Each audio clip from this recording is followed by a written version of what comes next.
आज हम लोग डिस्कस करेंगे लीवर पे डायबिटीज़ का प्रभाव क्या होता है। तो बेसिकली डायबिटीज़ तो बहुत कॉमन बीमारी है, करीब 5 से 10% पॉपुलेशन को डायबिटीज़ है। तो ऐसे में ये जानना ज़रूरी है कि क्या लीवर पे कुछ समस्याएं हो सकती हैं डायबिटीज़ के कारण से। तो बेसिकली जो डायबिटीज़ होता है वो पार्ट ऑफ मेटाबॉलिक सिंड्रोम है। जैसे कि मान लीजिए कोई पेशेंट ओबीस है, हाइपरटेंशन है, अगर लिपिड की एबनॉर्मेलिटीज़ हैं, ट्राइग्लिसराइड वगैरह बढ़ा हुआ है, उनका वेस्ट साइड बहुत ज़्यादा है और डायबिटीज़ है, तो उनमें लीवर की समस्याएं भी हो सकती है। जैसे कि फैटी लीवर जो होता है, non alcoholic fatty liver disease जिसको नेफल्ड हम लोग बोलते हैं, वो उसमें डेवलप कर सकता है। जो फैटी लीवर डिजीज़ होता है वो हम लोग डायग्नोस करते हैं अल्ट्रासाउंड से। उसमें हम लोग को दिख सकता है कि लीवर पे कितना फ़ैट जमा हुआ है।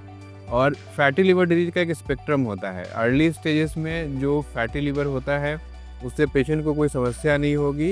हो सकता है कुछ लीवर एंजाइम का एलिवेशन भी नहीं हो, बढ़ा हुआ नहीं हो, लेकिन लॉन्ग टर्म में जो फैटी लीवर है लीवर को ख़राब कर सकता है, लीवर के एंजाइम्स को बढ़ा सकता है और हो सकता है आगे चल के कैंसर वगैरह भी लीवर में डेवलप कर सकता है। तो जब भी हमें फैटी लीवर दिखता है उस टाइम पे हमें ध्यान रखना है कि कोई गैस्ट्रोएंटरोलॉजिस्ट से मिलना है, उनसे कंसल्ट करना है, अपना असेसमेंट करवाना है, अपना देखना है कि लीवर एंजाइम्स कैसे हैं, किस स्टेज में फैटी लीवर है और क्या उसके लिए कुछ मेडिकल थेरेपी हमें करना है या फिर मतलब सिर्फ फॉलोअप ही करना है।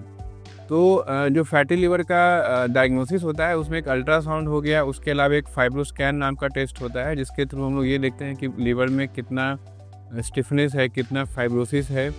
इसके अलावा ब्लड टेस्ट में कुछ हम लोग जैसे वायरल मार्कर्स और एलएफटी देखते हैं कि लीवर में डैमेज आए तो नहीं हो रहा है। अगर इस तरह का चीज़ रहता है तो जो इलाज होता है वो भी इनिशियली तो सिर्फ बिना दवाई के भी काम चल जाता है। अगर मान लीजिए कि पेशेंट का लीवर एंजाइम्स नहीं बढ़ा है, फाइब्रोसिस ज़्यादा नहीं है, तो रेगुलर एक्सरसाइज करके और तला भुना और फैटी फ्राइड फूड जो होता है, फास्ट फूड वगैरह, उसको अवॉइड करके भी काफ़ी हद तक इसको कंट्रोल में किया जा सकता है।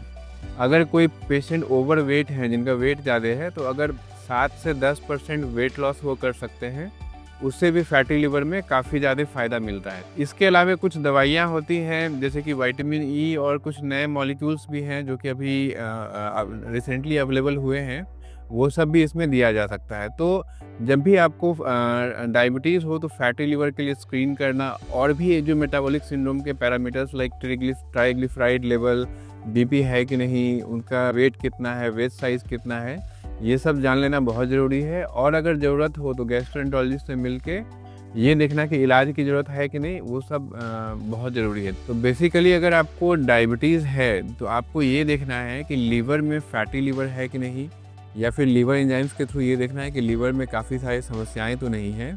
क्योंकि अगर हम इसको बिना इलाज के छोड़ देंगे या फिर बिना जांच के छोड़ देंगे तो हो सकता है आगे चल के हमारे लीवर पे काफ़ी प्रभाव पड़े, लीवर ख़राब हो जाए या लीवर कैंसर वगैरह डेवलप कर जाए।